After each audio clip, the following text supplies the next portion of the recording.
परमेश्वर को हम धन्यवाद देते हैं। पांचवा हेडिंग हम लोग देखेंगे, यह क्यों दी गई है, यानी कि व्यवस्था या अनुग्रह क्यों दी गई है। परमेश्वर ने हमें व्यवस्था या अनुग्रह क्यों दिया। पहला पॉइंट है व्यवस्था। हमारे अपराधों को दर्शाने के अभिप्राय से दी गई थी। क्या व्यवस्था? व्यवस्था इसलिए दी गई है कि उससे हमारा अपराध मालूम पड़ता है कि हम व्यवस्था के अधीन हैं या नहीं हैं, हम प्रभु के अधीन हैं या व्यवस्था के अधीन हैं या उसके भी विपरीत हैं। इसलिए हमें व्यवस्था दिया गया है कि वह हमारे अपराध को दर्शाने के अभिप्राय से दी गई। गलातियों 3:19। तब फिर व्यवस्था क्यों दी गई? वह तो अपराधों के कारण बाद में दी गई कि उस वंश के आने तक रहे जो प्रतिज्ञा दी गई थी, और वह स्वर्गदूतों के द्वारा एक मध्यस्थ के हाथ ठहराई गई।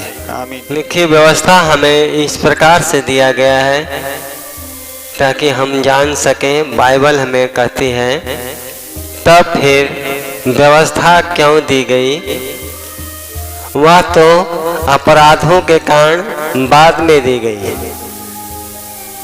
आदम और हव्वा जो अपराध किया, जो गुनाह किया, जो परमेश्वर के वाचा को तोड़ा, परमेश्वर के नियम को तोड़ा, परमेश्वर के नियम को नहीं माना, इसके बाद दिया गया। पहले परमेश्वर ने आज्ञा दिया था आदम हव्वा को, लेकिन उन्होंने इस बात की प्रतीति न करके इसलिए दी गई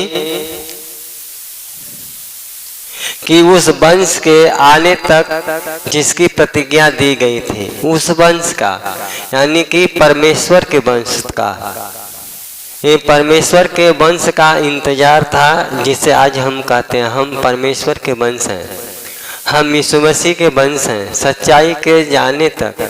इसके पहले हम सच्चाई को नहीं जानते थे, आज हम सच्चाई को जान गए हैं। सच्चाई को जान गए हैं तो हमें पता चलता है कि अगर हम झूठ भी बोलते हैं तो पाप करते हैं, हम चुगली करते हैं तो भी पाप करते हैं, हम किसी के विरोध में अगर बुरा सोचते हैं तो भी हम पाप करते हैं। इसके पहले हम सबको पता नहीं था, इसके पहले हम लोग के मन में जो आता था सो करते थे, लेकिन आज हम लोग जो आता सो नहीं करते हैं। हम वही करते हैं जो परमेश्वर का वचन कहता है और वचन के अनुसार है, अन्यथा हमारे मन में एक डर बना रहता है कि मैं पाप कर रहा हूँ। मनुष्य हर संडे या हर रोज पाप करता है, पश्चाताप करता है, लेकिन ये अच्छी बातें नहीं है कि हम पाप करते जाएं और पश्चाताप करते जाएं। परमेश्वर ने एक ही बार में प्रायश्चित किया, हम सबके पापों का प्रायश्चित एक बार किया अपने क्रूस पर। हे पिता, इन्हें क्षमा कर, क्योंकि ये नहीं जानते कि मैं क्या कर रहा हूँ। और उसके बाद अब वो न्याय करेगा और हमारे पास वो नहीं आएगा फिर लहू बहाने के लिए। अब कोई लहू नहीं है। और लिखा है जिसको प्रतिज्ञा दी गई थी, जिसकी प्रतिज्ञा दी गई थी आदम हव्वा के आने के बाद, फिर परमेश्वर ने लोगों को व्यवस्था दिया, लेकिन व्यवस्था के अनुसार कोई भी धर्मी नहीं ठहरा।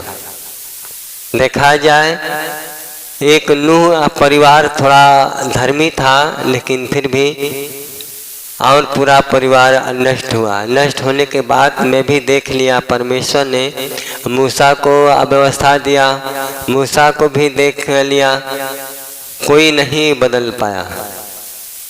अंत में परमेश्वर ने अपने आप को मनुष्य के रूप में जगत में यीशु के नाम से आया। हम परमेश्वर को यीशु के नाम से जानते हैं। वो परमेश्वर है। परमेश्वर एक आत्मा होता है। बाइबल कहती है कि परमेश्वर आत्मा है और अवश्य है कि उसकी आराधना करने वाले आत्मा और सच्चाई से आराधना करें। परमेश्वर आत्मा है, वो ईसाई नहीं है। लोग हम सबको संदेह में डालते हैं, हम लोग के ही रिश्तेदार, हम लोग के संगी दोस्त, हम लोगों के लोग क्या कहते हैं कि लोग यीशु मसीह को मानते हैं, लोग ईसाई बन गए हैं। यीशु मसीह ईसाई नहीं है। परमेश्वर का कोई धर्म जाति नहीं होता, वो तो आत्मा है। वो सबकी रक्षा करने स्वयं आया है और सबकी रक्षा करता है। उसको धर्म जाति से क्या मतलब है, जो कि मनुष्यों ने बनाया है। परमेश्वर ने केवल मनुष्य को बनाया और उसके साथ एक स्त्री बनाया, बाकी बातें तो हम लोगों ने बनाया है। हम लोग बनाकर आपस में बांटे हैं और बांटकर आज हम एक दूसरे से घृणा करते हैं। इंसान इंसान से घृणा करता है। इंसान इंसान के घर खाता नहीं है, बैठता नहीं है, उनके घर जाता नहीं है। वो कहता है मैं इस जाति का हूँ, मैं इस जाति का हूँ, मैं इस जाति का हूँ।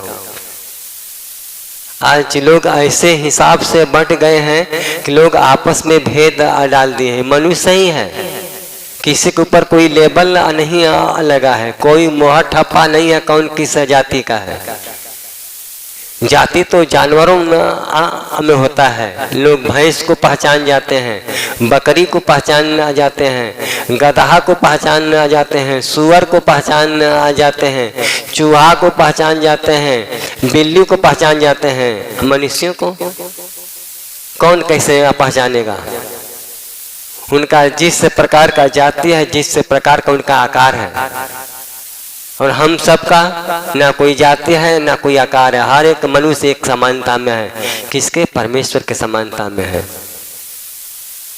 लेकिन लोगों ने इस प्रकार से हम लोगों को दूर किया परमेश्वर से कि हम परमेश्वर को जाने ना आ पाए। आज कोई परिवार में यीशु मसीह को मानता है, पूरा परिवार छोड़ आ देता है, पूरा परिवार भोज पानी छोड़ा देता है, आना जाना छोड़ा आ देता है।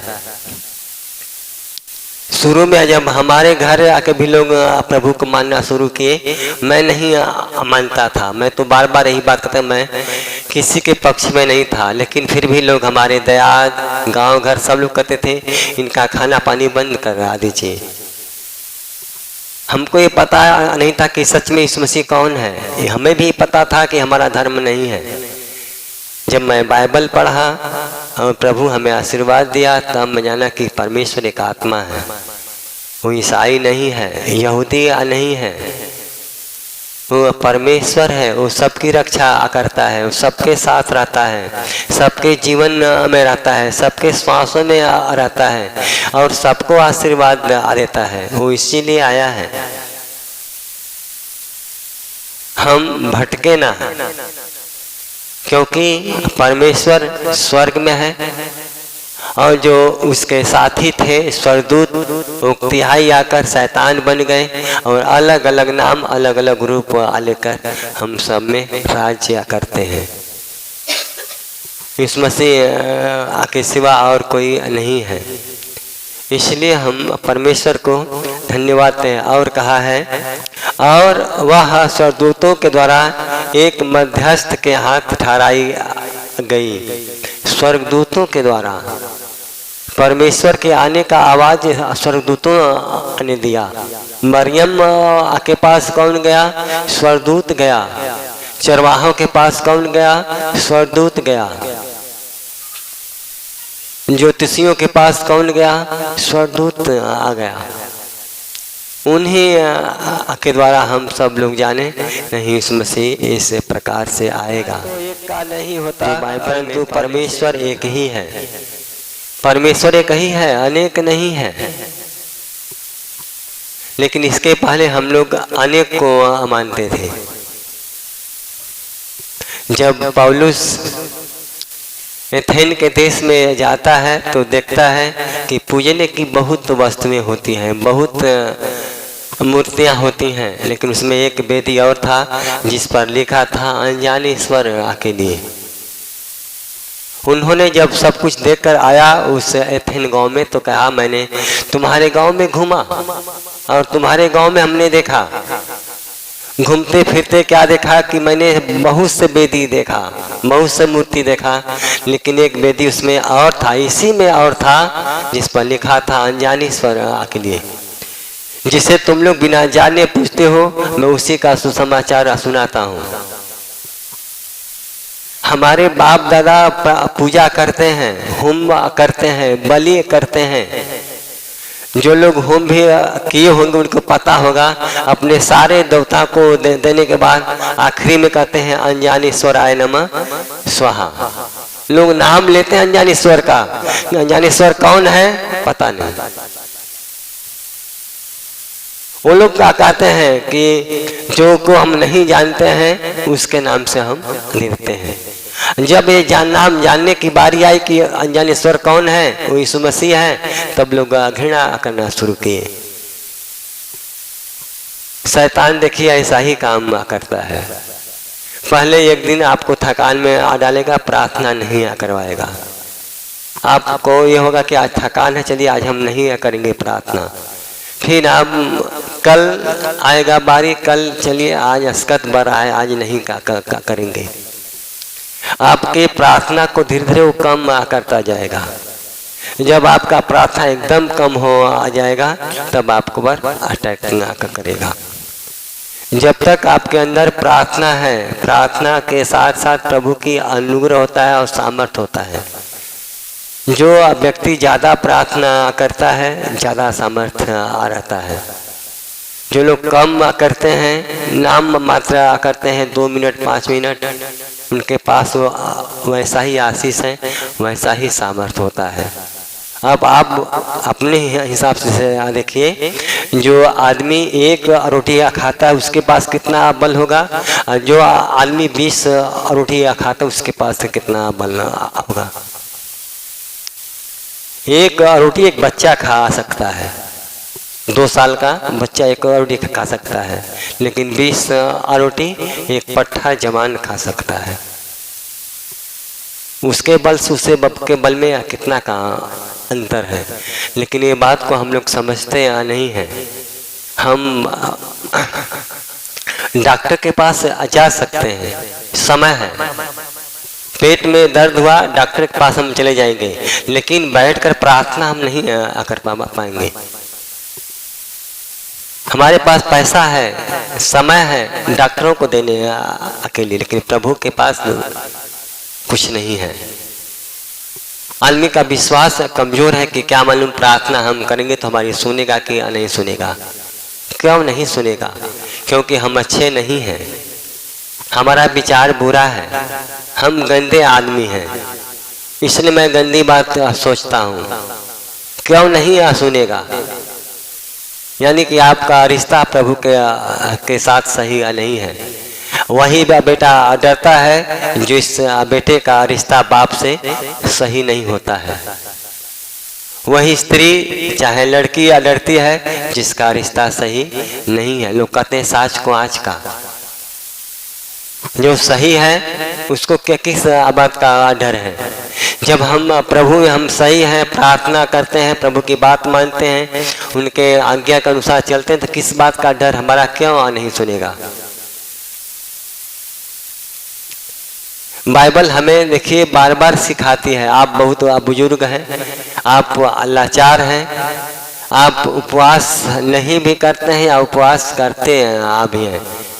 बाइबल कहती है जब तुम उपवास करें तो कपटियों के समान उपवास ना करना, तुम्हारे मुंह पर उदासी छाए न आ रहे। तू नहा नहीं आ सकता है तो मुंह धो ले, यानी कि अपना हाथ पैर आदमी धो सकता है, नहीं नहा सकता है, हाथ पैर तो धो आ सकता है, अपने आप को शुद्ध रख सकता है, पवित्र तो रख सकता है, इतना तो आदमी कर ही सकता है। प्रभु ने आपको हर एक तरीके से सिखा दिया है। जो नहीं नहा सकता है हाथ पैर मुंह धो सकता है, तेल लगा सकता है, ठीक ठाक से हो आ सकता है। परमेश्वर को हम धन्यवाद देते हैं।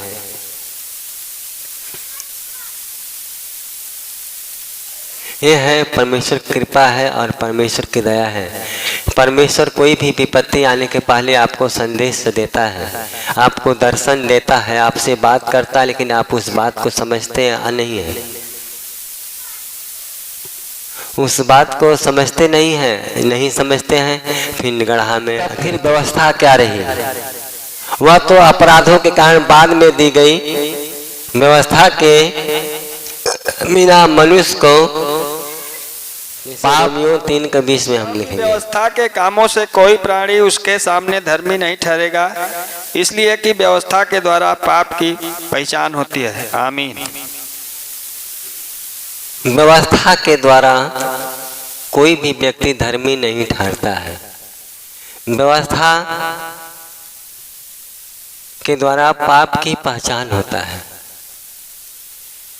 हर एक व्यक्ति इस व्यवस्था से जान जाएगा मैं पापी हूं या धर्मी हूं।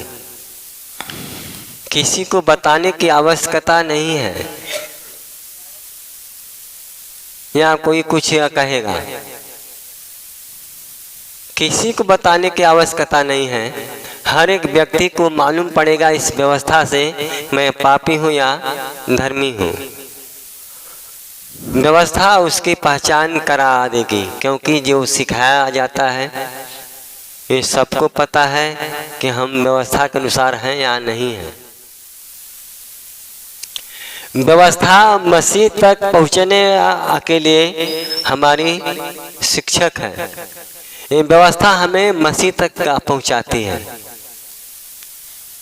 इसके पहले हम सब लोग बीमार थे, लाचार थे, परेशान थे। यदि पुरानी व्यवस्था, जिस व्यवस्था में हम लोग रहते थे, वो व्यवस्था में हमें शांति या आराम या छुटकारा या चंगाई मिल गया होता तो आज हम इस व्यवस्था को नहीं जानते, न हम इस व्यवस्था को मानते। लेकिन परमेश्वर अपने सच्चाई को प्रकट करने के लिए हमारे और आपके बीच में एक मध्यस्थता की है। आपने बहुत ओझाई करवाया, चंगाई नहीं मिला, बहुत दवाई हुआ, चंगाई नहीं मिला। अंत में लोग अपने शांति के लिए ढूंढते हैं, मैं कहाँ जाऊं, मैं चंगा हो जाऊं, कहाँ जाऊं हमें आशीष मिले। हमारे पास बच्चे नहीं हैं, कहाँ जाएं मैं हमारे पास बच्चे हो जाएं। जिनके पास बच्चे नहीं हैं वो लोग बहुत पाप कर बैठते। बहुत से ऐसे हैं लोग कि पाप इसलिए करते हैं कि हमको कैसे भी बच्चा हो जाए, लेकिन ऐसा करने से नहीं होता है। बच्चा तो ईश्वर का वरदान है, ये परमेश्वर की ओर से आता है, हमारे पाप करने से नहीं आएगा। इसलिए हमारा विश्वास और हमारा आशा परमेश्वर की ओर लगा आ रहे हैं। व्यवस्था मसीह तक पहुंचने के लिए हमारी शिक्षक है। जैसे हम गलातियों 3:24 देखेंगे। इसलिए व्यवस्था मसीह तक पहुंचने के लिए हमारी शिक्षक हुई है कि हम विश्वास से धर्मी ठहरे। आमीन। देखिए बाइबल हमें कहती है ये व्यवस्था हमें मसीह तक पहुंचा देती है। आज एक रास्ता है, समझिए, एक व्यवस्था है, रास्ता है। इसके पहले हमें ये रास्ता मालूम नहीं था, इसलिए व्यवस्था मसीह तक पहुंचाने के लिए हमारी शिक्षक है कि हम विश्वास से धर्मी ठहरे। आज हम जब विश्वास करते हैं प्रभु यीशु मसीह पर तो हम धर्मी ठहरते हैं। केवल विश्वास ही या नहीं, बाइबल कहती है पर हे निकम्मे मनुष्य, क्या तू यह भी नहीं जानता कर्म बिना विश्वास व्यर्थ है। हमको कर्म भी करना है। इस मसीह पर विश्वास कैसा, इस मसीह के जैसा बनकर करना है।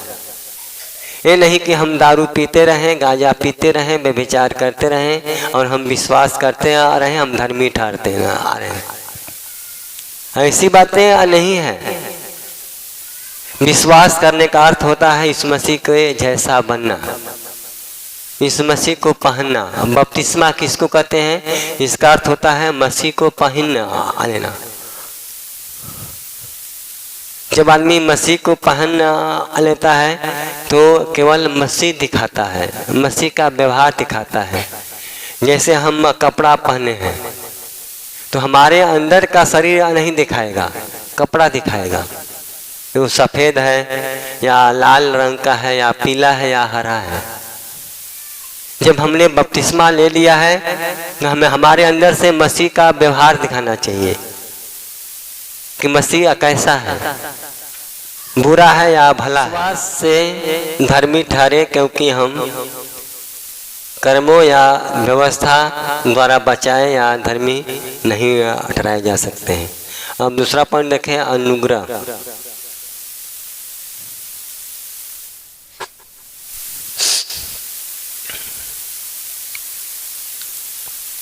मनुष्य को इसलिए नहीं दिया गया कि मनुष्य इसके योग्य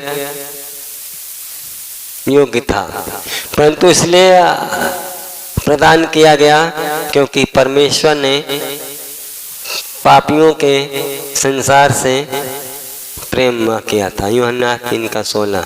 क्योंकि परमेश्वर ने जगत से ऐसा प्रेम रखा कि उसने अपना इकलौता पुत्र दे दिया, ताकि जो कोई उस पर विश्वास करे वह नष्ट न हो परंतु अनंत जीवन पाए। आमीन।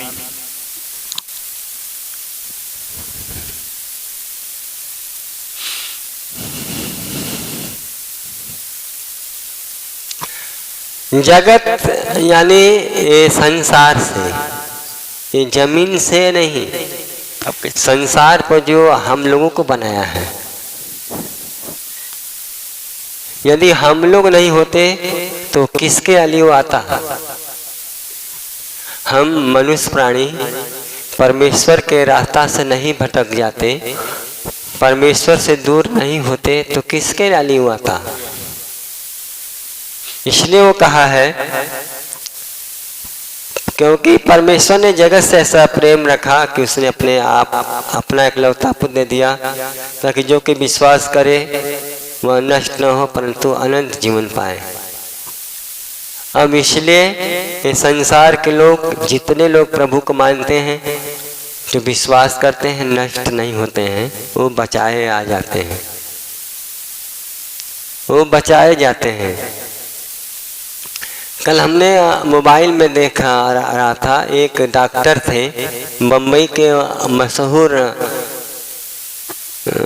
हॉस्पिटल के MBBS MD थे, MS थे लोग, लेकिन वो अपने बीमारी से परेशान थे, इलाज करवा चुके थे, वो चल फिर नहीं सकते थे, उनके पास इन्फेक्शन ऐसा था। लेकिन लोगों ने परमेश्वर के दास का चर्चा सुना और परमेश्वर के वचन को सुना, मोबाइल पर देखा, प्रार्थना लिया, चंगा हुआ। डॉक्टर लोग, किसी और दास की बातें हैं, हमारी बात नहीं है। वो दास तो दास है, प्रभु का ही दास है। प्रभु ज़्यादा प्यार करता उनसे, ज़्यादा आशीष दिया हो सकता है, या फिर ज़्यादा प्रार्थना करते हो, ज़्यादा आशीष पाए हो। कोई न कोई ऐसी खासियत है जिससे वो ज़्यादा आशीष उनको मिला है। आज यीशु मसीह को देखिए, ज़्यादा आशीष था, उनके साथ बहुत लोग बपतिस्मा लिए, किसी को आशीष नहीं मिला, केवल यीशु मसीह को मिला, क्योंकि यीशु मसीह 40 दिन और 40 रात उपवास किया, परमेश्वर की आत्मा से भर गया। आज हम देखते हैं जितने लोग हमारे यहाँ उपवास करते हैं, लिए हैं, सब लोग आशीष से भरते हैं। ऐसा कोई बंदा नहीं जो परमेश्वर की आत्मा से ना भरे। लेकिन जो व्यक्ति इसी में राजनीति करेगा, राजनीति से चलता, वो फंसता है। परमेश्वर राजनीति नहीं है। यीशु मसीह अपने मरने से पहले, आपको पता, अपने माँ को अपने चेलों को सौंपा था। जो लोग बाइबल पढ़े हैं उनको पता होगा, उन्होंने अपने माँ को अपने चेलों को सौंपा। आखिर क्यों सौंपा? उनके पास पिता थे, उनके पास भाई थे, उनके पास बहन थे, चाहता तो उनको सौंप आ सकता था, लेकिन परमेश्वर को, यीशु मसीह को ना तो उनका भाई सही ढंग से समझ पाए, ना उनकी बहन समझ पाए, ना उनके माता पिता समझ पाए। उनके करीब रहने वाला चेला उनको समझ आ पाया था कि नहीं ये प्रभु है, और प्रभु के नियम का वो लोग पालन ना करते थे, और उनके परिवार के लोग नहीं करते थे। तो एक ईमानदारी होता है। भले से देखिए, माँ जिसकी है तो माँ रहेगी, वो तो बात की बातें हैं, लेकिन यीशु मसीह ने अपने माँ को, अपने चेलों को इसलिए सौंपा ताकि आकर हर समय देखभाल करता आ रहे और परमेश्वर के मार्ग को बताता आ रहे। परमेश्वर उनके जीवन से पैदा हुआ था, इसलिए उन्होंने उनको सही मार्ग दिखाकर गया। अपने मरने से पहले हम अपने बच्चों को सही मार्ग दिखाएं। अपने मरने से पहले इस मसीह के हाथ, उस मसीह के हम साथ छोड़ें, प्रभु के पास लाकर छोड़ें, प्रभु के हाथों हमें सौंप कर छोड़ें, ताकि प्रभु के पास बना रहे। ये जिम्मेदारी हमारी और आपकी है। अगर हमारे मरने के पास हमारे बच्चे भटके, अच्छी बातें नहीं है। देखिए, प्रभु को हम धन्यवाद देते हैं। परमेश्वर की महिमा, बीमार होता है तो कोई कमी आ जाता है, या फिर परीक्षा होती है, दो ही बात होता है, या उसके अंदर प्रार्थना में कमी हो, या उसके पास कहीं न कहीं चाल चलन में कमी हो गया हो, या फिर परीक्षा हो। अब जिसके पास विपत्ति आती है वो व्यक्ति केवल समझता है कि हमारे चाल चलन में कमी है या हमारी परीक्षा है। तो हमें और आपको समझना है कि हमारी परीक्षा है या हमारा चाल चलन खराब है, इसलिए हमारे ऊपर विपत्ति आ पड़ी है। विपत्ति अगर हमारा व्यवहार खराब होता है, हमारा चाल चलन खराब होता है, हमारा परमेश्वर से रिश्ता खराब होता है, तो भी विपत्ति हम पर आ पड़ती है। या फिर हम बहुत अच्छे चलते हैं प्रभु में, हमारा नाम परमेश्वर के पास पहुंच आ जाता है, जैसे अय्यूब का पहुंचा, हिजकिय्याह का पहुंचा, तो परीक्षा आ जाती है। शैतान हमारे विश्वास को लगता है कि हमको इनको किस प्रकार से गिराएं, परेशान करें, लाचार करें, कि परमेश्वर का बुराई करें। हमें किसी भी हाल में, हम किसी भी परिस्थिति में हैं, लेकिन हमें परमेश्वर का बुराई नहीं करना चाहिए, और परमेश्वर पर से विश्वास हमारा कमज़ोर नहीं होना चाहिए। हम विश्वास कमज़ोर ना करें परमेश्वर पर से, क्योंकि परमेश्वर है वो सदा भला हमारा सोचता है, बुरा कभी नहीं सोचता है। हमारा बुरा कब होता है? जब हम बुरे होते हैं। मान लीजिए हमारा तबीयत खराब है, प्रभु को हम कोसें, प्रभु आपने ऐसा क्यों किया, क्यों नहीं करेगा। हो सकता है मेरे अंदर कहीं कमी आ पाया हो, या हमारी परीक्षा लिया हुआ उसके या मर्जी, ये बात को तो हम जान सकते, वो जान आ सकते हैं। हर एक व्यक्ति अपने कर्म से जानता है कि हमारी परीक्षा है या हम पर विपत्ति है।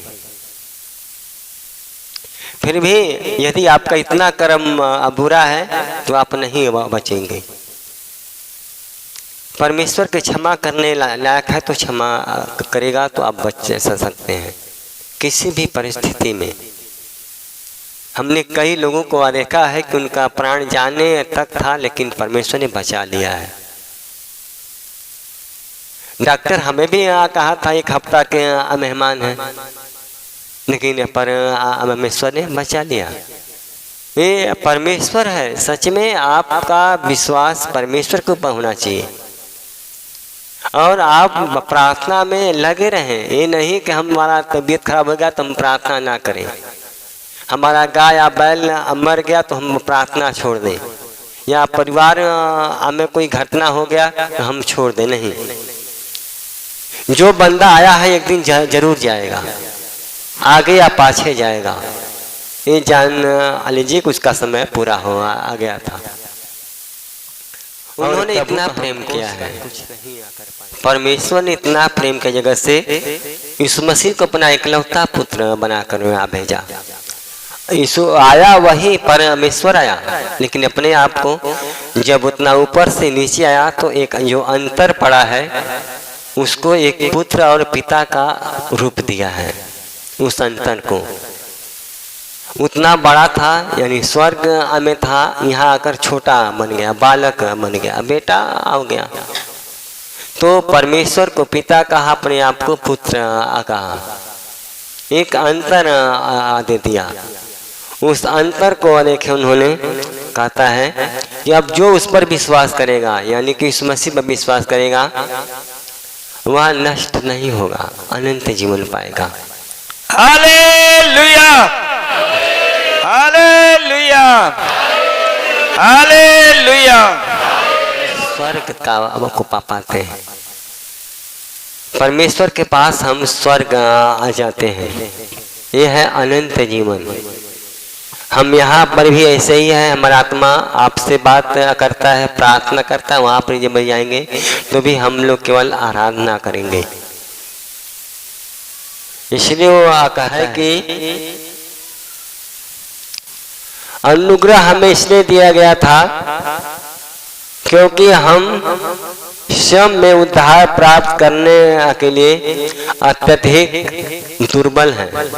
हम स्वयं से उद्धार नहीं प्राप्त कर सकते, यानी अपने आप से उद्धार हमारा नहीं हो सकता बिना इस मसीह के द्वारा। हमारा उद्धार होना फिर मुश्किल है। अगर हमें उद्धार पाना है तो हमें यीशु मसीह की आवश्यकता। व्यवस्था का पालन करने या भले काम करने के लिए बहुत दुर्बल है। व्यवस्था का काम करने में और व्यवस्था भलाई करने में हम बहुत दुर्बल हैं, कमजोर हैं, हमसे नहीं हो पाता है। लोग कहते हैं बूंद बूंद से तालाब भर आ जाता है, इतना बड़ा तालाब होता है लेकिन बूंद बूंद से भर आ जाता है। अगर हम लोग भला काम करें तो कभी भी किसी भी बात की किसी को घटी ना पड़े। परमेश्वर के लोगों को परमेश्वर कहा है तुम खास करके विश्वासियों का भलाई करना। सबका करो ठीक है, लेकिन विश्वासियों का खास करके करना चाहिए। तो सच में परमेश्वर का अनुग्रह है और परमेश्वर की दया है जिससे हम लोग करके परमेश्वर की महिमा करते हैं। इसमें कोई शर्माने की बात नहीं है, कोई लजाने की बात नहीं है। हमारी या बेटी, आपकी या बेटी, आपकी या बेटी, हमारी या बेटी, सबका सम्मान एक समान है। किसी का सम्मान कम नहीं है, चाहे अमीर हो चाहे गरीब हो, सबका सम्मान एक समान है। अगर हम लोग ऐसे ही परमेश्वर की महिमा करें तो परमेश्वर का राज बहुत जल्दी आएगा और परमेश्वर का नाम ऊंचा होगा हम सबके जीवन से। दूसरा कुरिन्थियों 12 का 9। मुझसे कहा मेरा अनुग्रह तेरे लिए बहुत है, क्योंकि मेरी सामर्थ निर्बलता में सिद्ध होती है। इसलिए मैं बड़े आनंद से अपनी निर्बलताओं पर घमंड करूंगा कि मसीह की सामर्थ मुझ पर छाया करती रहे। आमीन। ये देखिए परमेश्वर का हम धन्यवाद देते हैं। इस बात को पौलुस कहता है, एक परमेश्वर का दास जो पौलुस है। पौलुस जो गुंडा है, बदमाश है और एक धनी व्यक्ति था। वो जमाने में, आज के 2100 साल पहले उसके पास 6 करोड़ का संपत्ति था, करोड़पति था। वो करोड़पति था। वो व्यक्ति कहता है उस समय सेवा करता है, वो राजा था उस जमाने का। लोग उसकी बात मानते थे, सब शास्त्रों का उसके पास ज्ञान था, सब शास्त्र को जानता था। उस बात को कहता है क्योंकि यदि मैं घमंड करना चाहूं तो मूर्ख न होऊंगा, क्योंकि सच बोलूंगा तो भी रुक जाता हूं। ऐसा न हो कि जैसा मुझे देखता या मुझ में सुनता है मुझे उससे बढ़कर समझे। वो कहता है जितना प्रभु हमें सामर्थ दिया है, हमें आशीर्वाद दिया है, मैं घमंड करना चाहूँ तो भी मैं मूर्ख नहीं हूँ, लेकिन फिर भी मैं नहीं समझता हूँ अपने आप को। ऐसा ना हो कि लोग प्रभु को छोड़कर मुझे समझे। ये उपाधि प्रभु का आ देता है। आज प्रभु के दासों के पास जब सामर्थ आ जाता है तो लोग फूल आ जाते हैं, लेकिन फूलना नहीं चाहिए। एक परमेश्वर का करोड़पति दास, एक धनी दास है, जबकि परमेश्वर के पैसों से सेवा नहीं करता था, वो अपने पैसों से सेवा करता था। इसलिए कि मैं प्रकाशनों की बहुतायत से फूल न जाऊं, मेरे शरीर में एक कांटा चुभाया गया, अर्थात शैतान का एक दूत कि मुझे घूंसे मारे ताकि मैं फूल न जाऊं। वो कहता है मेरे पास शैतान का एक कांटा चुभाया जाए। जितना प्रभु हमें आशीर्वाद दिया है बहुत काफी दे दिया है, इससे हमारा घमंड बढ़ गया है। लोग परमेश्वर को छोड़कर मेरे पास आते हैं, मेरी महिमा करते हैं। इसलिए परमेश्वर मेरे पास शैतान का एक कांटा चुभा दे ताकि मैं निर्बल रहूं, कमजोर रहूं। एक बहुत बड़ा दास है, अगर वो बीमार है तो लोग क्या कहेंगे, ये तो खुद बीमार है, हमको का चंगा करेगा। चंगा दास को नहीं करना है, चंगा प्रभु को करना है। देखिए एक दास है, लेकिन परमेश्वर के सामर्थ्य से वो फूल गया था। कहता है कि मेरे पास शैतान का एक कांटा चुभाया जाए जो हमें घुसे हमारे, ताकि मैं अपने आप को गिरा हुआ समझूं। समझ में आए कि नहीं, शैतान कुछ है, हमारा मन हमारा विचार टूटा हुआ हो। क्योंकि मैं प्रकाशनों यानी कि लोग बड़ाई करते थे पौलुस का, उसके परछाई से लोग चंगे होते थे, उसके छूने से चंगे होते थे, उनके कपड़े छूने से लोग चंगे होते थे। इसलिए वो कहता है इस बात को। इसके विषय में मैंने प्रभु से 3 बार प्रार्थना की कि मुझसे दूर हो जाए। जब कांटा बढ़ गया तो 3 बार प्रार्थना करता है कि मुझसे दूर हो जाए ये बीमारी, ये कांटा। लेकिन प्रभु ने क्या कहा,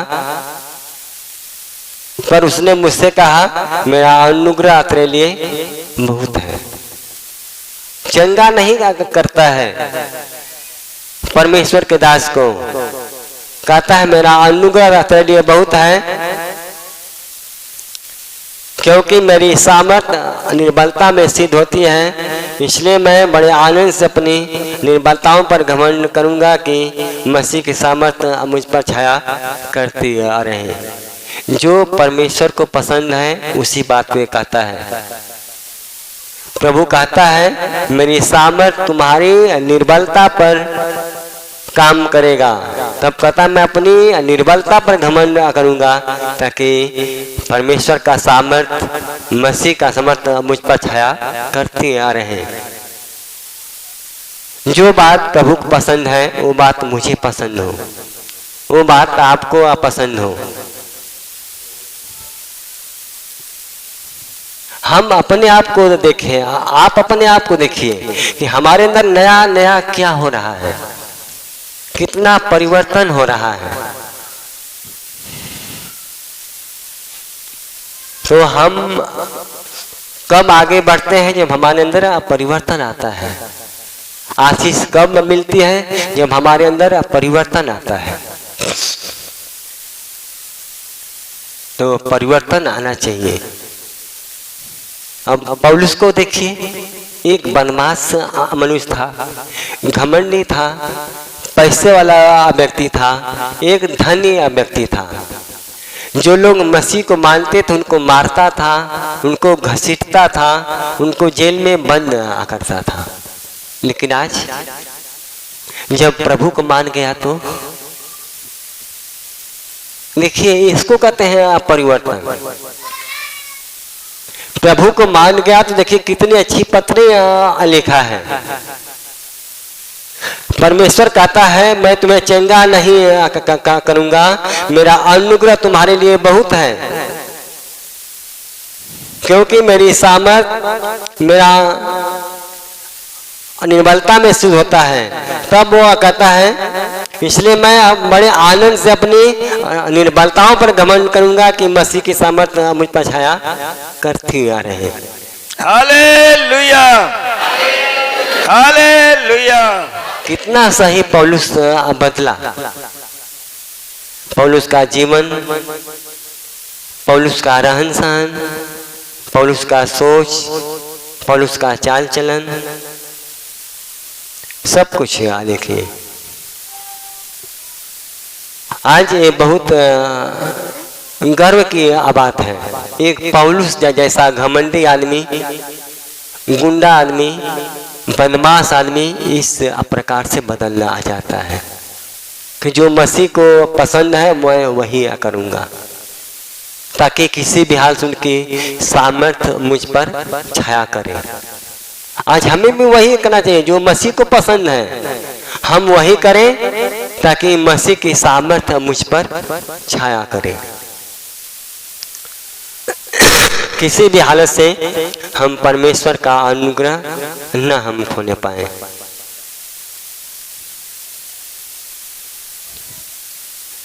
छठा हेडिंग है यह किनके द्वारा दी गई, यानी कि व्यवस्था या अनुग्रह किनके द्वारा दी गई। बाइबल से हम लोग देखेंगे।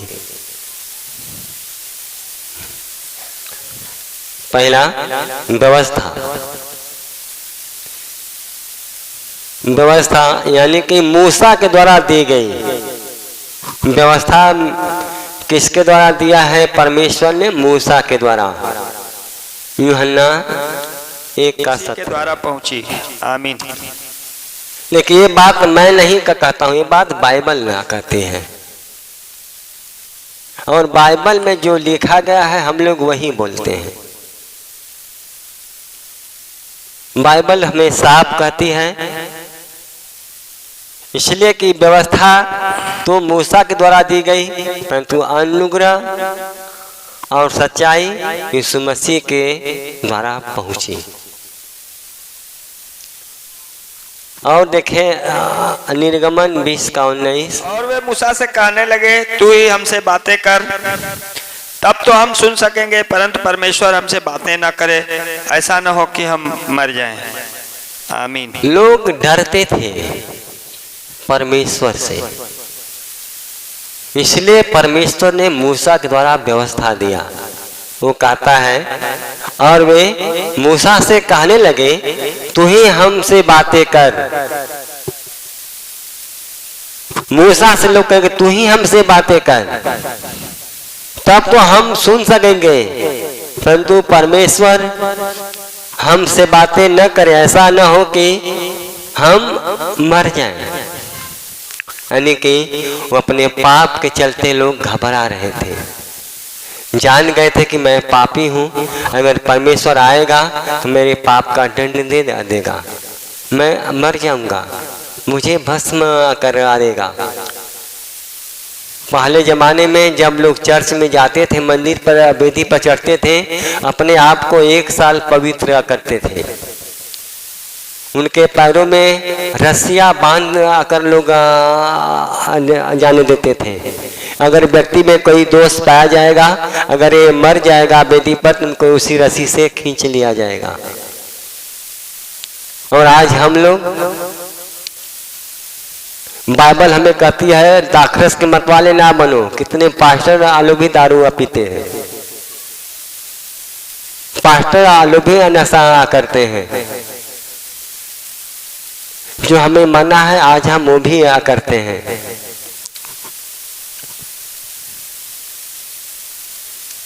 लोग डरते थे मूसा से, इसलिए परमेश्वर ने मूसा के ही द्वारा सब व्यवस्था दे दिया और मूसा से ही बातें करता था। इब्रानियों 12:18 से 21। तो उस पहाड़ के पास जो छुआ जा सकता था और आग से प्रज्वलित था, और काली घटा और अंधेरा और आंधी के पास, और तुरही की ध्वनि और बोलने वाले के ऐसे शब्द के पास नहीं आए, जिसके सुनने वालों ने विनती की कि अब हमसे और बातें न की जाए, क्योंकि वे उस आज्ञा को न सह सके। यदि कोई पशु भी पहाड़ को छुए तो उस पर पथराव किया जाए। और वह दर्शन ऐसा डरावना था कि मूसा ने कहा, मैं बहुत डरता और कांपता हूँ।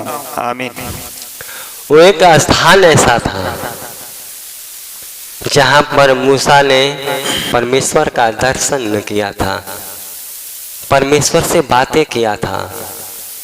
वो एक ऐसा स्थान था, लोग डरते थे, कांपते थे वहां जाने में। अचानक में मूसा पहुंचा, इसको भी पता नहीं था कि कौन सा स्थान है। अचानक में भी आ पहुंचा और परमेश्वर को देख लिया। ये अचंभा सा इसको लगा कि आग जल रहा है और झाड़ी भी जल रही है, लेकिन टूट कर गिरता नहीं है, आग से जलता नहीं है झाड़ी। और करीब जाने लगा, तब परमेश्वर का आवाज आया, मूसा मूसा मूसा, जिस स्थान पर तुम खड़ा वो पवित्र भूमि हो। तुमने जूते के आए स्थान में ऐसे थे कि लोग कांपते थे, डरते थे वहां जाने में। और आज मसीह के आने से परमेश्वर का अनुग्रह। दूसरा देखिए अनुग्रह, यीशु ख्रिस्ट से आया। यूहन्ना 1:17 में आप लोग पढ़ ही चुके हैं। यह है देखिए परमेश्वर का अनुग्रह है और परमेश्वर की दया है, और इस प्रकार से उन्होंने हमारे बीच में काम किया। संडे को अगला चैप्टर शुरू होगा।